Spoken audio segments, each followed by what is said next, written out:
نمشي.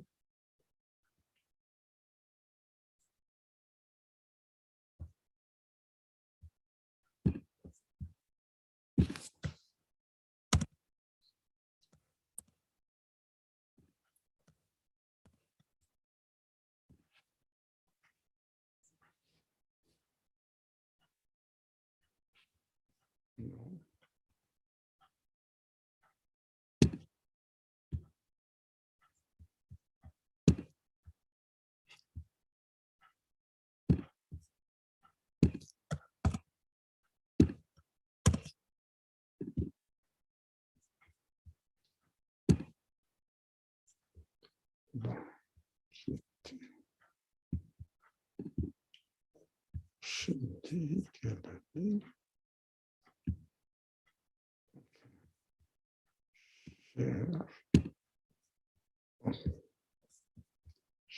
Bunu almıyor. Neden? Bunu buraya geleceğiz.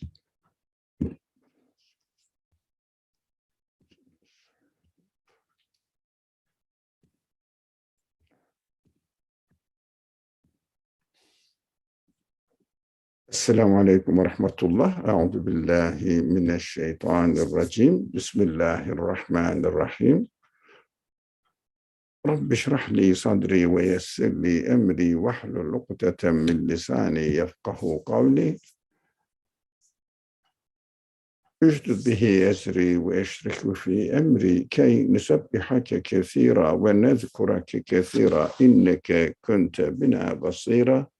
Ve sallillahumma ala Muhammedin ve ala alihi ve ashabihi ve etbahi ve sellem. La havle ve la kuvvete illa billahil aliyyil azim. Rabbena gfir lana verhamna ve ente hayrur rahimin. Amin. Velhamdülillahi Rabbil alemin. We have started in our previous session the story of Yusuf in the Quran. And we had a long introduction to the story of Yusuf. Inshallah, I have no intention to repeat this introduction by going back. It is unusual for us that to study the story of Yusuf, the story of a prophet, starting from the last verse of the section which deals with the story. But I found that it is important to bear in mind just in order to understand what we are doing here in our discussions and why we study the prophetic stories in the Quran in the way that we do. I think it will help us to understand. That's why this is almost towards the end of the section of Yusuf, although we are not studying the section of Yusuf, we are studying the story of Yusuf, which is, 99% of the story is shared in one section. That is unusual. We talked about it yesterday, unusual of the Quran. Bismillah ar-Rahman ar-Rahim. It's very interesting. لَقَدْ كَانَ فِي قَصَصِهِمْ عِبْرَةً لِأُولِي الْأَلْبَابِ. Now, in their stories of what? Everything mentioned in the Quran, not only in the story of Yusuf, not only those people who are involved in the life of Yusuf and mentioned in the Quran, but all stories of the prophets and all the people involved in these stories. These are all, in their stories, there is truly, I'm reading from the translation, a lesson for,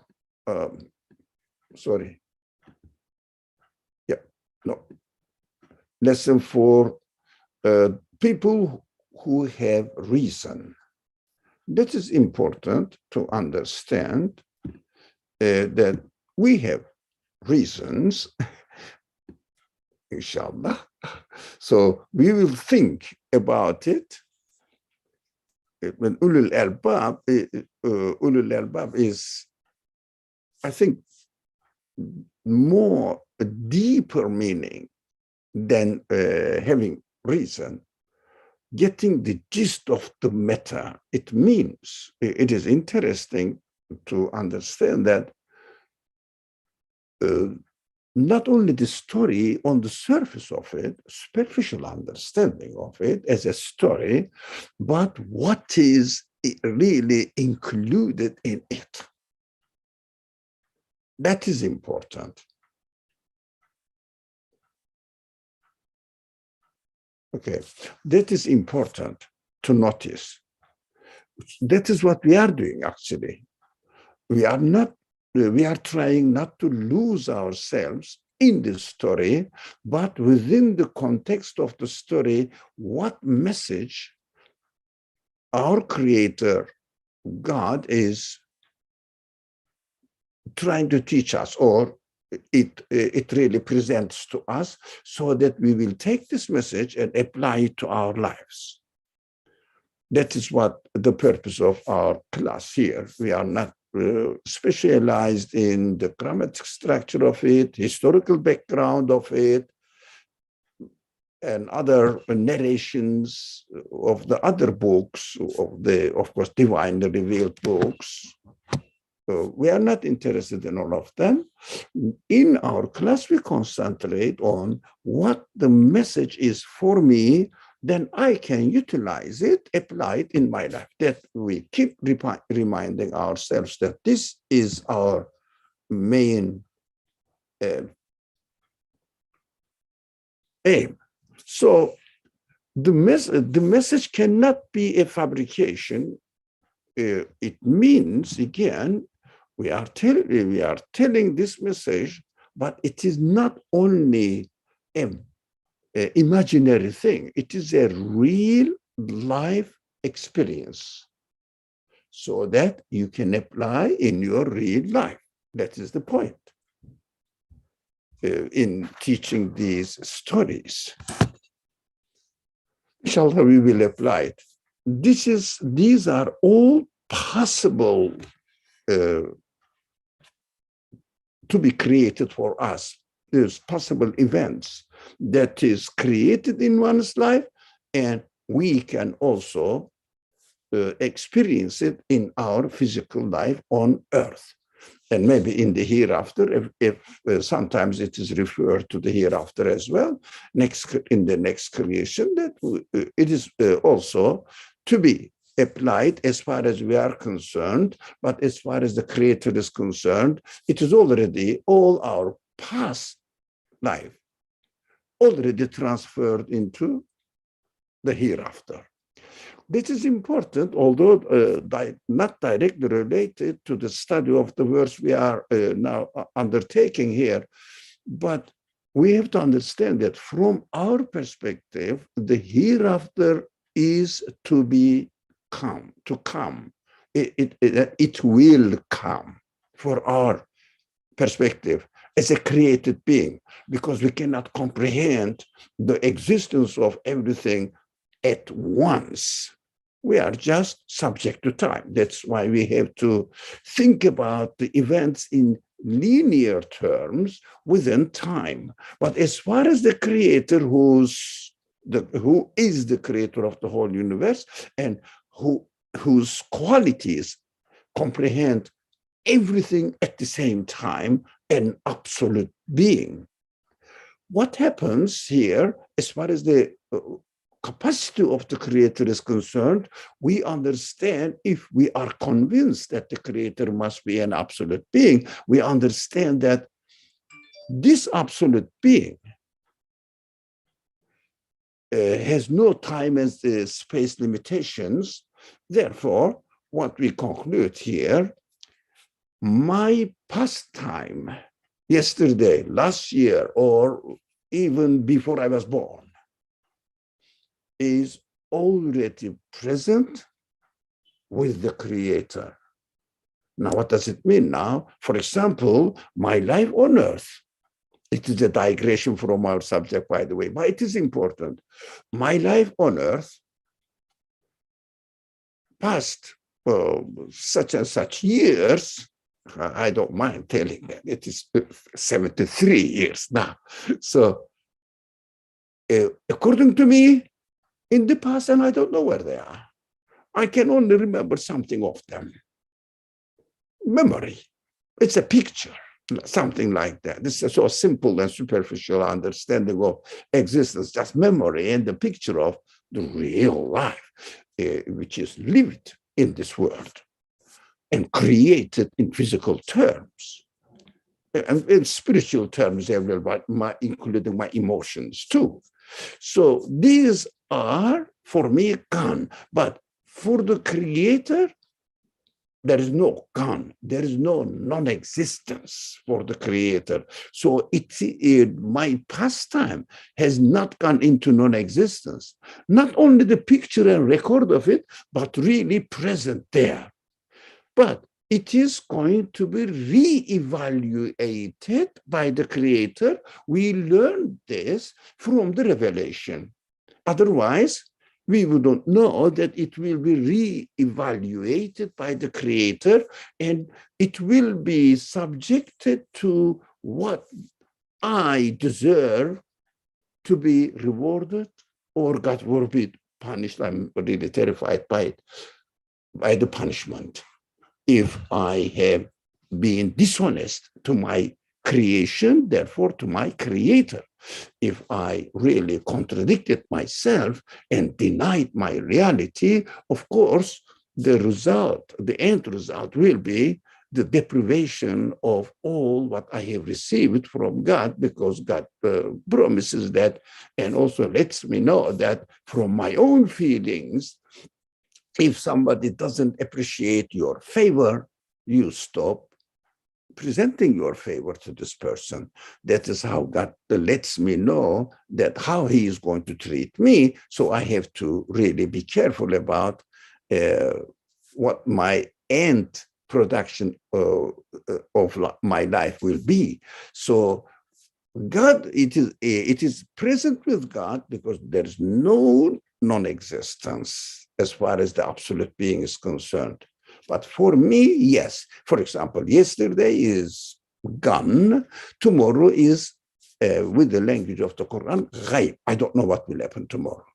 But do you think the Creator of this universe does not know also what will happen tomorrow? He is going to create tomorrow. So everything is perfectly under control. We understand that he adjusts, the Creator adjusts everything in this universe and puts it in a certain order, so that this order at the end, we know that tomorrow, the day after tomorrow, 1 trillion million years later, whatever is going to be created, he knows what is creating. But for me, it is ghaib, unknown. I don't know. But for the Creator, impossible that it will be unknown. Can you imagine that you are doing something, we don't know the result? Even we are expecting the result according to the regularity of the order of the universe, which is the order as God creates with no deviation in the order. Then teaches me that he knows what he's doing. Anyways, as far as a believer in the absolute Creator is concerned, let me talk about myself. I don't mind, because I know I'm pleased that I'm going to die and my Creator is going to take me away from this kind of creation, and I will be released from being imprisoned with this very limited material body and material world. So I will be given another word that I expect from my Creator. And I'm very thankful what he has given me and what he has promised me to give through my feelings. My feelings also, a list of promises that I want everything perfect, whatever it is. Think about everything you want, perfect and permanent. That is the feeling which really discloses what my Creator is promising me to treat me with. But if I attribute it to nothingness, to nature, meaningless things, of course, I will not be rewarded with the content of my feelings because I denied it. I denied that it is going to be given. So if I was, God forbid, an ungrateful person and not acknowledging the Creator, I will say, when I die, I will become nothing. Okay, God says, I will treat you in this way. You will become really nothing in terms of receiving anything from my mercy, but you will be created again, but with no mercy from me. Oh, get your mercy from your nature. Get your mercy from your accidental beings. Sarah has wrote, my feelings are a list of promise. I want everything perfect and permanent. Thank you very much. And just that repeats. And thank you. I mean, I like that understanding. And also I appreciate that you got the gist of the message. Thank you. So when I die, what I do, I will face, that is what I understand, that my being, my existence belongs to an absolute being. I will face everything I left in this world, but preserved with my Creator. And then the Quran says, here is your book, and everything is preserved and presented to me. It is called, in the language of the Quran, a kitab, or kitabek, for example, in the Quran, say, read your records, which means not only in the form of written, you did this, you did this. No, the real pictures, real existence. Here you are. So I am expecting from my Creator to forgive and delete my mistakes, afu, with the language of the Quran. So maghfirah or afu is deleting it, maghfirah, forgiving it. But afu is delete, completely take it away out of my record. I'm expecting from His mercy to treat me in this way. That's my expectation. I believe His mercy encompasses everything. So must be, you look at this, believer, non-believers, everyone is receiving God's mercy regardless of any limitations. I breathe from the air, and a non-believer also breathes from the air provided by our Creator. But for a non-believer in the absolute Creator, what is he expecting while he is living in this world? That is interesting. He's experiencing that he is going to die and be executed and go into annihilation. He has no hope. Although all his feelings are endowed with the capacity to have a hope for a bright future. That's what the people are struggling to have, a wonderful, pleasant life, successful life. But unfortunately, what happens for a non-believer, of course, I may have something, but they are all transient, and at the end, nothing will be with me. This is a very fundamental, one of the fundamental differences between how a believer and how a non-believer treats himself by believing or choosing the non-belief denial. Believer understands that all these feelings are going to be satisfied by the Creator if only these feelings are connected to the Creator, saying that you gave me this expectation, you gave me this need, and I believe you will keep your promise. On the other hand, the non-believer will say,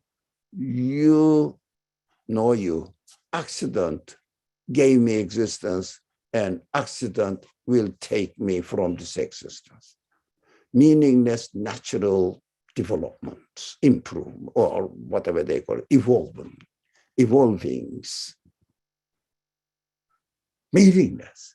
Why? That happened to be like this. They say, this brain, they are ridiculous. They are really ridiculous. They say this brain developed himself into, be careful with the number, 90 billion neurons. Billion. And all of them work in harmony perfectly. What these people claim, it happened by itself, by the electrons or neutrons or whatever you call the particles of the atoms, revolving, and then 90, or not 19, 90 billion neurons perfectly arranged their life. And now I can understand, I can remember, I can use my consciousness out of this. They say this, although we say that this is God's absolute being's arrangement for every human being, perfectly arranged, designed, so that I'm happy with my existence. I am happy with my life. I know what happened. I know what will happen, and expectations, of course. And I know what I'm doing. I question why I am here, everything. So I wonder what is happening to me in this world, why all this universe is in such a perfect way, given existence. The matter doesn't have any consciousness. The matter doesn't have knowledge, life, any wisdom. This is just matter. Or nowadays they don't say that this is just a matter, this is just a field, whatever it is, whatever the name you put it, whatever it is, the universe itself is subject to the perfect order, and we must understand this trick. I keep repeating this trick that the people are presenting to us. Certain people are presenting to us everything in the universe subject to the order. They claim that this order is the result of activities of the particles of this universe. How incredible vicious circle of thinking. Everything belongs and obeys and has to obey the order, but the order came into existence as a result of activities of these particles. Look at the inconsistency, logical inconsistency of the people. Anyway, leave them aside, but at the same time, we have to know that these are the people, if you like, with the language of the story of the prophet's life, the chieftains of the world, tribes, human tribes. They are shaping the minds of the innocent young people. That's why we have to really be conscious of them and fight against these ideas. And every occasion we have to find out the answer to them and present it to the people, saying that, look, they are cheating you. They are cheating you.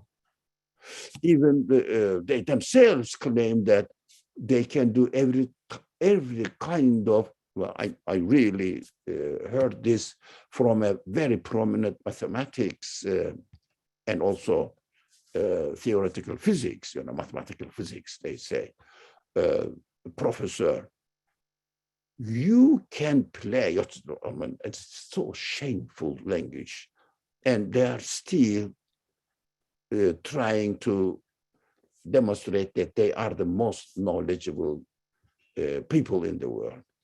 You can use these mathematical tricks. This was his language to explain everything. Just tricks, but mathematically consistent, but they are tricks. Why? Mostly speculations. Now, anyway, I'm very, very conscious of these people, and I would like you also to be conscious of this a handful of people in the world compared to 6-7 billion people in the world.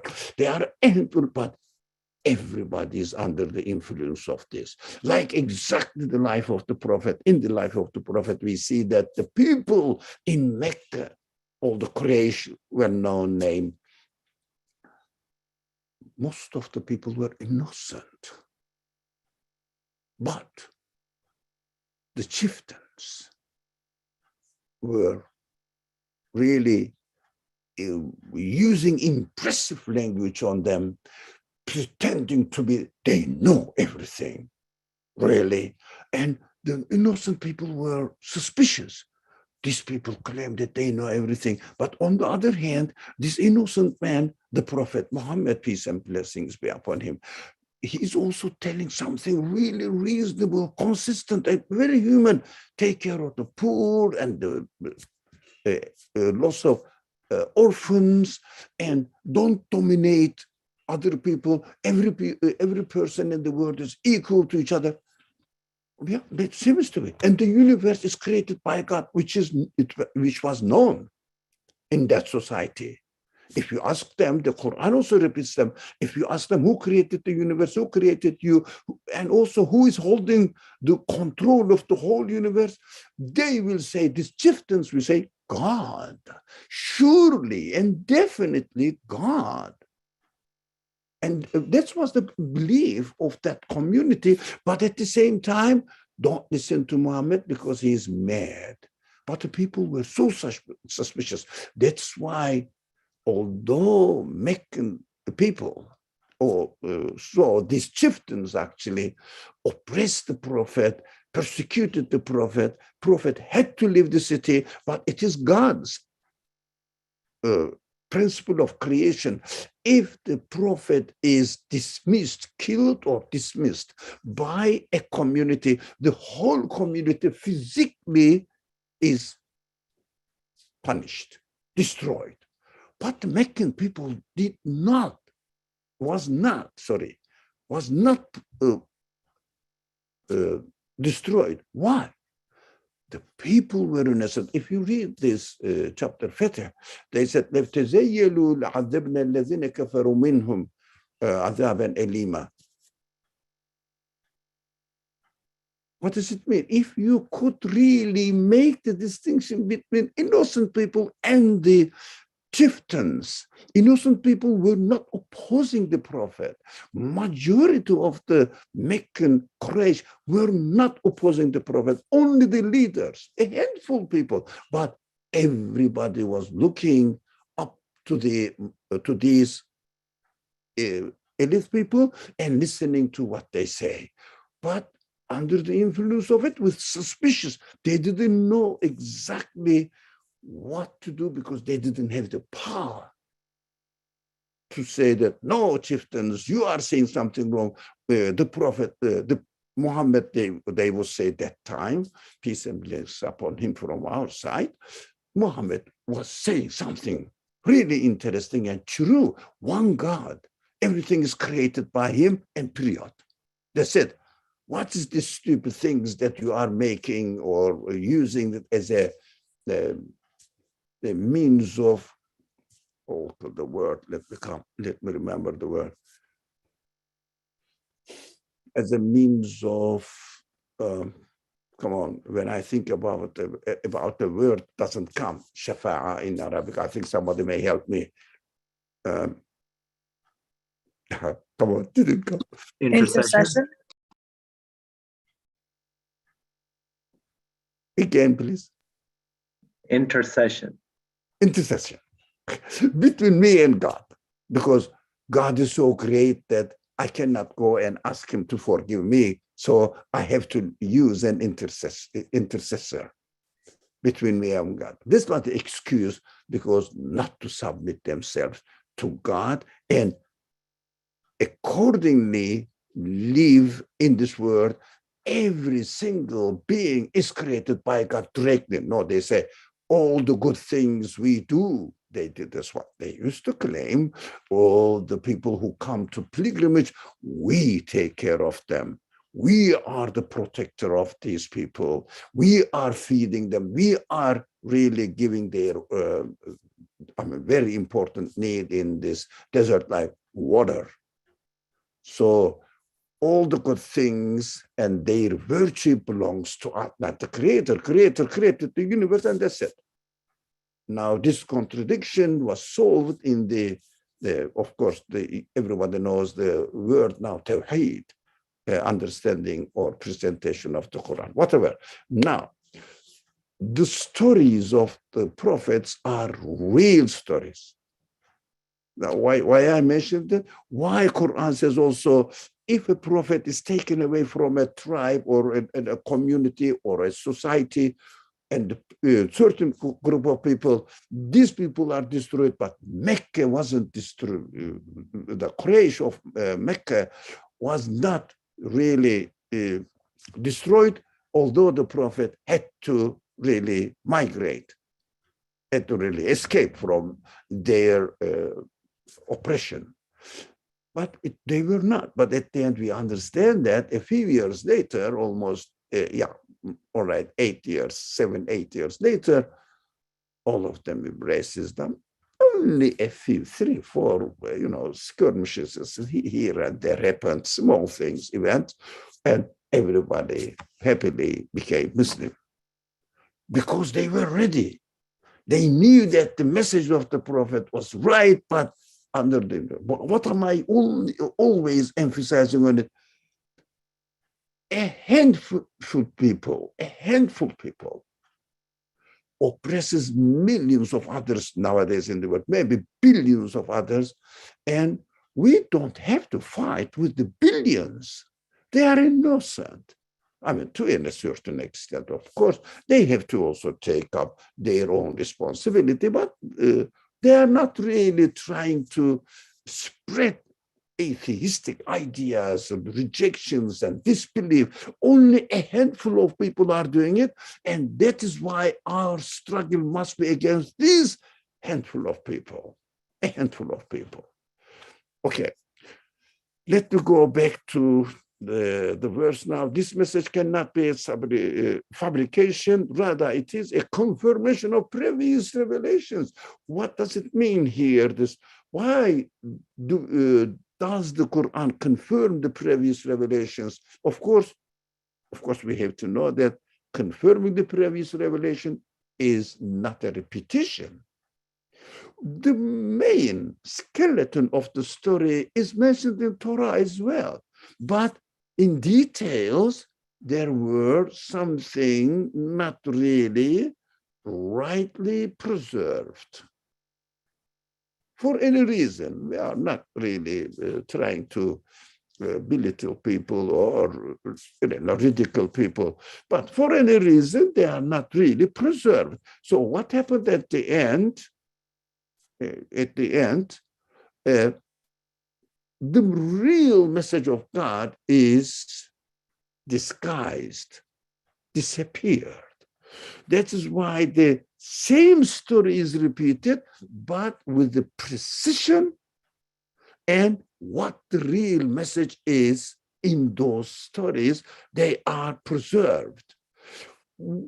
Another significance of this phrase in the Quran is that it is telling us the prophetic message, the message that the Quran brings through the Prophet Muhammad, peace and blessings be upon him, alayhi salatu wassalam. I love this phrase, by the way, alayhi salatu wassalam. Conscious to say that, not only repeating with your tongue. Say alayhi salatu wassalam.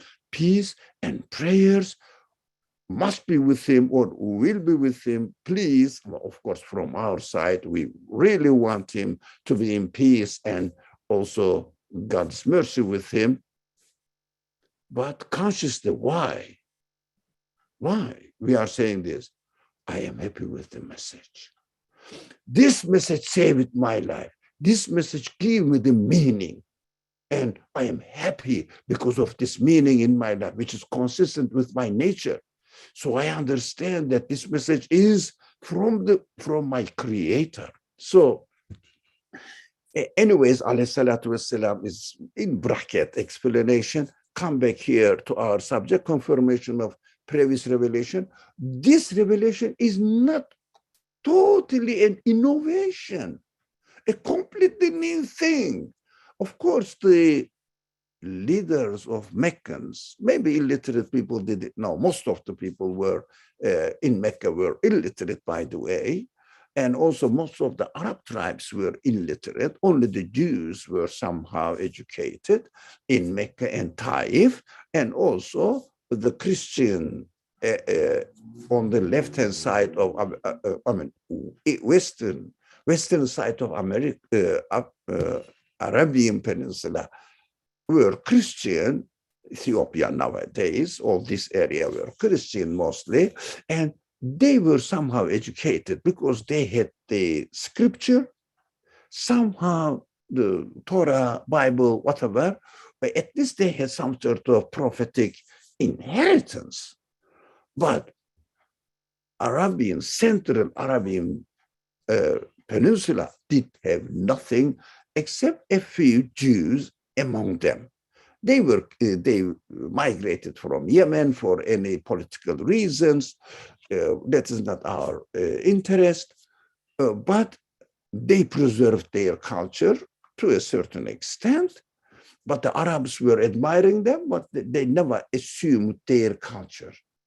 Arabs were really very obstinate people to keep their own tradition. That's why the Prophet Muhammad ﷺ had to suffer a lot, had to struggle a lot to break this almost unbreakable cultural ties. For example, it was really extremely hard. We see in the Sirah narrations to break the tribalism among the different tribes, the fight among the different tribes. But to a great extent, it was success, but still remained. Still we identify ourselves on, nowadays, not tribal, but national cases. Pakistani people don't like Bengalis. Bengalis don't like Indians, Muslims, and Egyptians. Turks never like anybody else. Of course, they are the superior one. And everybody has some sort of reason to say that we are the best among the Muslims. Again, we is a tribal restrictions, unfortunately. We could not really completely get rid of this tribalism nowadays with the language nationalism, unfortunately. That's what we have to do. No national identity we should have. Our identity is what? Abdullah and Muslims submitted ourselves to the Creator. That's it. All right. So the Quran is not totally new that we say, oh, what does it mean? We have never heard of it. No. It has a history, a lineage of the prophets mentioned in other books as well. But the gist of the message, the really heart of the message was missed. That's why Quran came, God renewed it. You know, we always use this analogy. Universe is like a machine. It's not a machine, by the way, but like a machine is an analogy. And the message of God is the prospectus, how to use it, or user's handbook, manufacturer's guide. God is the manufacturer of this universe. So it is the guide. So when the guide is really not helpful at all to understand what the universe is all about, the creation is all about, what about the intention of the Creator while he is creating it, when it is corrupt, the manufacturer has to renew it and get it right, make it straight. Everything is directly related to the reality of the creation here. That is what the Quran, in this sense, is not a completely new innovation at all, but at the same time, not repeating the previous handbooks, if you like, handbooks of life, handbooks of the universe. No. So we have to understand that Quran has a historical background, but at the same time, not the repetition. So explains even وَهُدًى وَرَحْمَةً لِقَوْمٍ يُؤْمِنُونَ, so that it is just a revelation in detailed explanations of all things, a guide, وتفصيل كل شيء. I missed that part. وتفصيل كل شيء وهدى ورحمة لقوم يؤمنون. So it is a detailed explanation of all things, but the gist of the message was included in it. A guide and a mercy for people of faith. Why people of faith? We have to understand that although we don't study the grammatic structure of the Quran, but we have to understand that, for example, here, لِقَوْمٍ يُؤْمِنُونَ, as if it is already, the Quran says, Quran's language apparently seems to be already believing people. Already believing people is already guided. These are already guided. Why it is a guide for people of faith? You understand that something is, missing there in our understanding. So we have to keep in mind that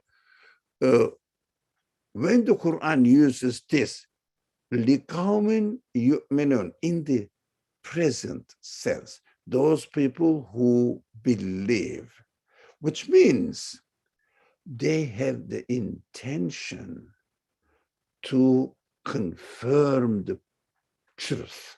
When they are presented the truth, when they are taught the truth, they accept, confirm, and apply it in their life. They are ready. It means, very simple language, they are not biased. Unfortunately, what we realize when we look at what is going on in this world now, as far as the conflict between belief and unbelief, we see that unbelief is based on biased attitude. Why? We understand that those people, especially nowadays, who call themselves the scientists, I keep telling you that now the philosophy is bankrupted. So instead, it is replaced with the scientists, not the science. Science is what it's studying, what the universe is all about. Nothing is wrong with it. How it is work, it means how God created it, how the order is established. That is wonderful to know who the creator is. The way the universe is established and administered demonstrates how absolute the creator must be. Otherwise, you cannot really understand making my brain 90 billion neurons working perfectly in harmony. No mistake in their creation. Of course, special diseases are, these are exceptions. They have their own wisdom to be created. That is another subject. It's a minority, I don't know, one out of 1,000 or something. So brain damage or this kind of thing. So that we understand the virtue of praise, or really how precious it is. So these are just used as an unit of measurement, so that how wonderful the brain is. Otherwise, if there was no brain disease at all, I would not even realize that my brain is so perfectly working, and I wouldn't appreciate it. So The Creator knows what He is doing, so we have to understand. But this is the general order of the universe.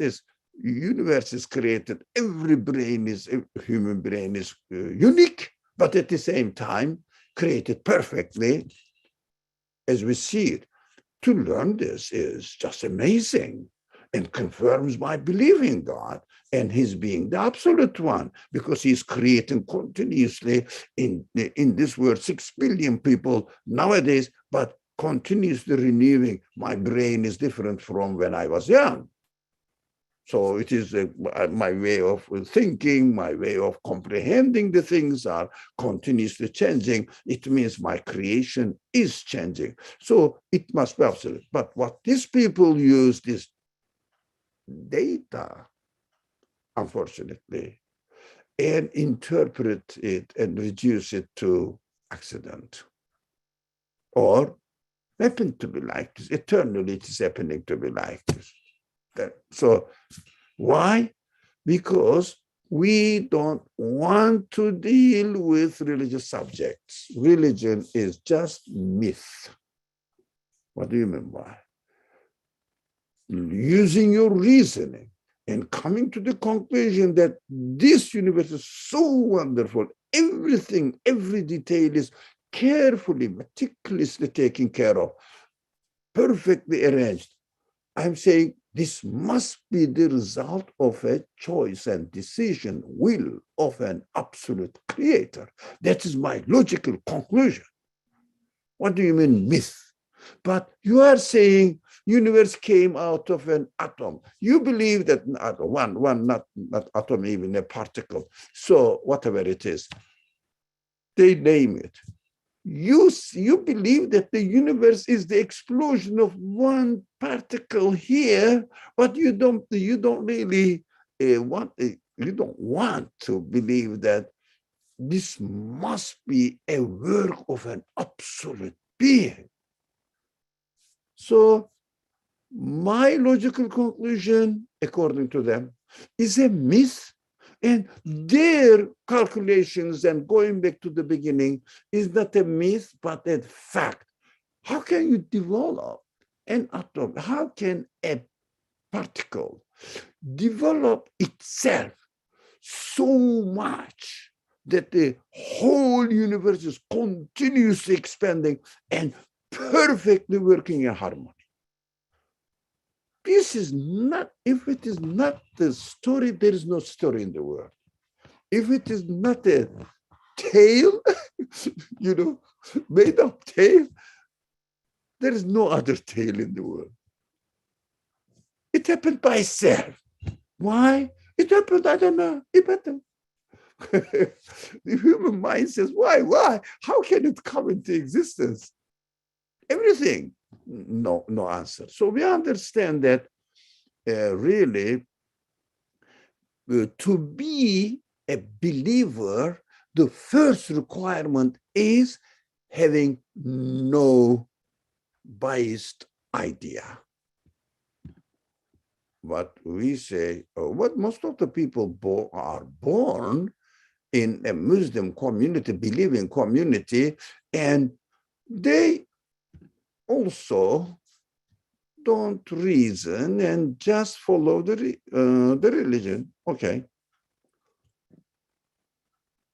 Just following the tradition is wrong. But some traditions may make sense a little bit at least.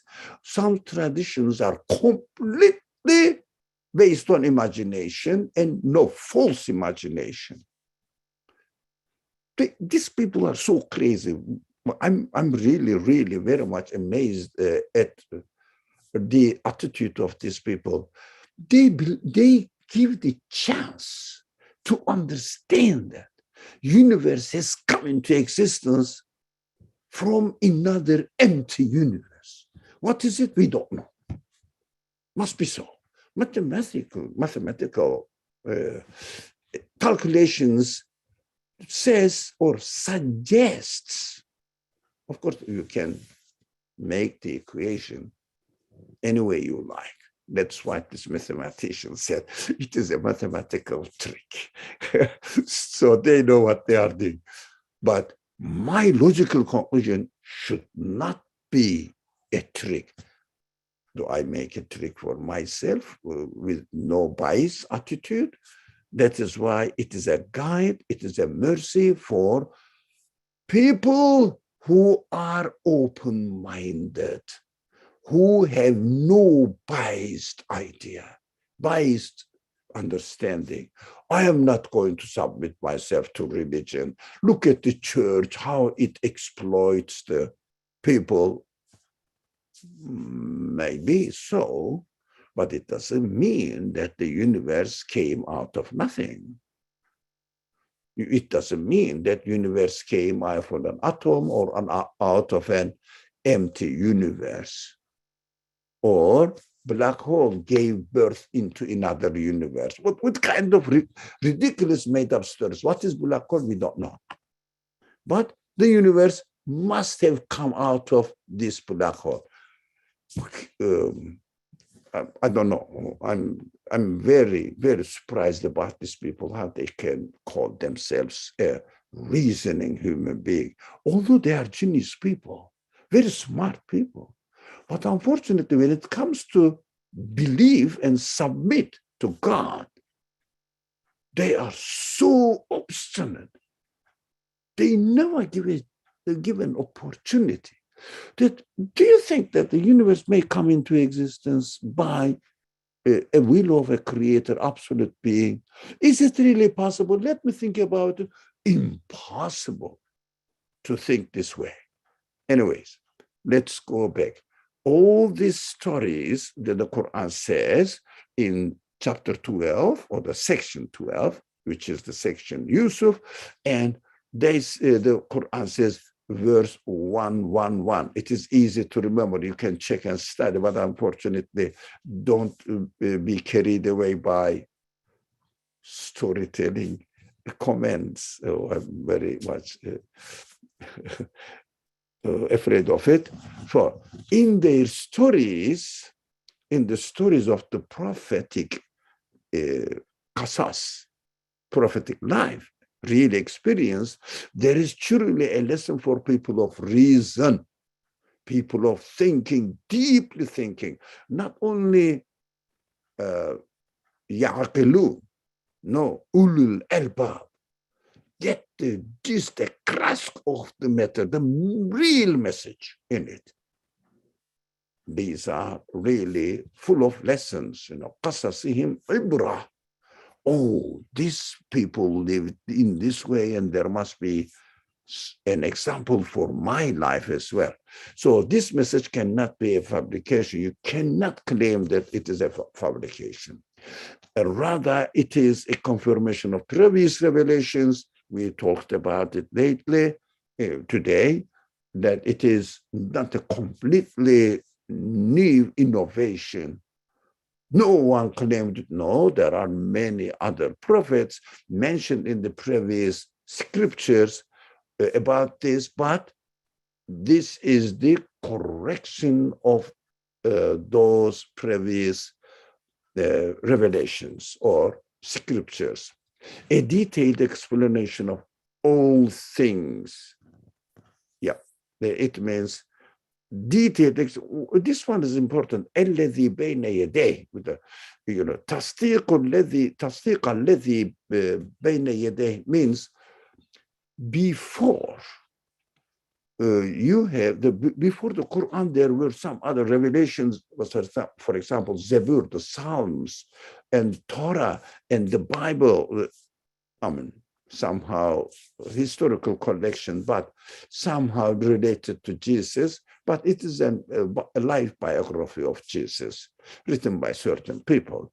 So Sirah of Jesus, actually today, for canonical Bible, are the Sirah of, in Islamic term, Sirah of Jesus, written by Sirah books. But what Jesus said, they're in the Sirah books of the prophet. Also, they mentioned prophet said this, and also he narrated this verse, etc. But the construction of the book is written by a man, Mark, Luke, whatever. Certain men with the name is on it. The Sirah books also has the name on it, but the Quran has no name. That is interesting. And so, anyways, this is just for canonical canonical Bibles nowadays the people are esteeming. But in fact, for example, if you look at Torah, if you look at especially, it's an amazing record actually. Psalms and amazing. You can see the traces of the message of the Quran almost preserved there. So the Prophet didn't know what Psalms was, what Torah was in Mecca. He was an illiterate man. He was an illiterate man. So he didn't know any education. But at the same time, the Quran says, this is the confirmation of previous revelation. That is also interesting. We have to keep in mind that although the Prophet didn't know the previous revelation, but because God revealed to him that this is the confirmation of previous revelation, or it is it. And he realized when he went to Medina, he heard from the Jewish people that, oh yeah, really, they know some sort of out appearance, how do you say, description of the events in general mentioned in Torah, he learned there in Medina. But also, of course, there was a conflict because they were expecting a prophet from among themselves, among the children of Israel, but they were not expecting any prophet from the Arab side of the world. So it was interesting that the Arab tribes were really ignorant. We have to accept that this Bedouin Arabs were ignorant people mostly, but they were poets, etc. But that is the nature of their environment. To be a poet, there was nothing else, but there was no education, really. But the children of Israel, we have to know this kind of historical things that we have to understand why Jews did not really expect any prophet from the Arabs, only from themselves, because they knew that Arabs were really culturally just Bedouins, no prophet. That is why they conditioned themselves that the prophet must come from an educated community, from among the educated community, and they were the only educated community in the area.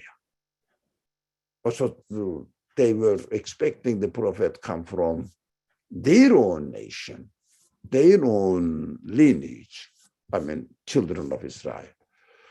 So when they heard that an Arab prophet is really distributing or spreading the message of the Quran, although they didn't know anything about Torah or correcting the Torah narrations, they became jealous. That is human nature, to become jealous. But we have to overcome it. Anyways, a detailed explanation of all things, it means everything mentioned in the previous narrations or scriptures. All right. Now, there is another verse here that I would like to share with you. Time is 6 o'clock. Come on.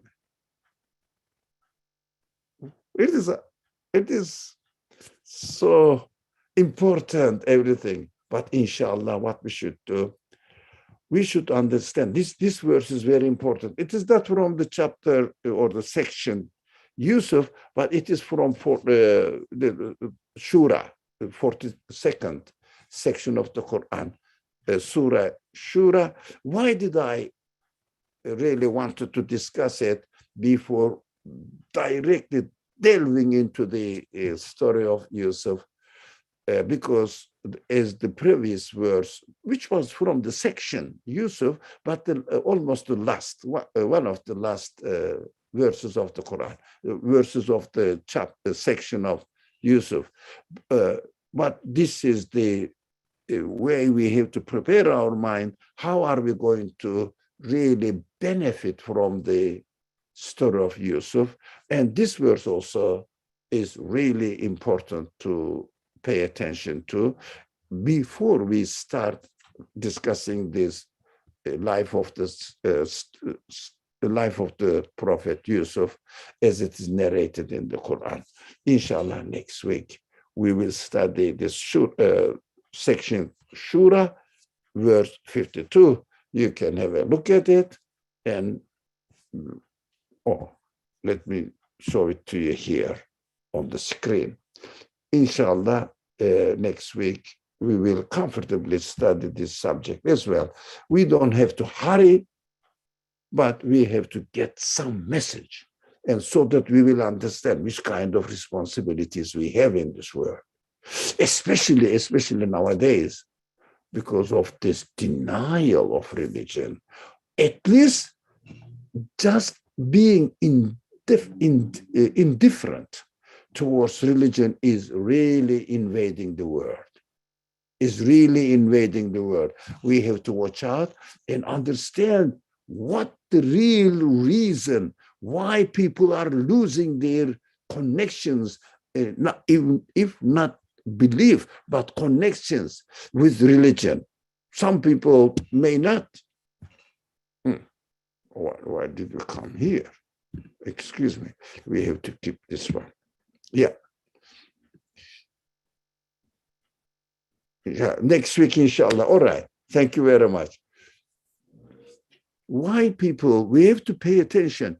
Why people lose their interest in religion and became a slave of this word only, not using the word, but putting the word on their shoulder rather than really going on the shoulder of the word and benefiting from the bounties of God, limitless bounties of God. Why do they do that? Because I understand they are under the influence of something. And why I understand that this influence comes from the interpretations presented to people by those people who call themselves scientists. Some of them, not all, a handful of them. Inshallah, next week, we will continue to study this verse from the Shura, section Shura, and then start studying the life of Yusuf, inshallah, in the Quran. Wassalamu alaikum, bismillah ar-Rahman ar-Rahim. Subhanaka la ilma lana illa ma 'allamtana, innaka antal alimul hakim, wa akhiru da'wahum an alhamdulillahi rabbil alamin bi hurmati sirri surati al-Fatiha. Allahumma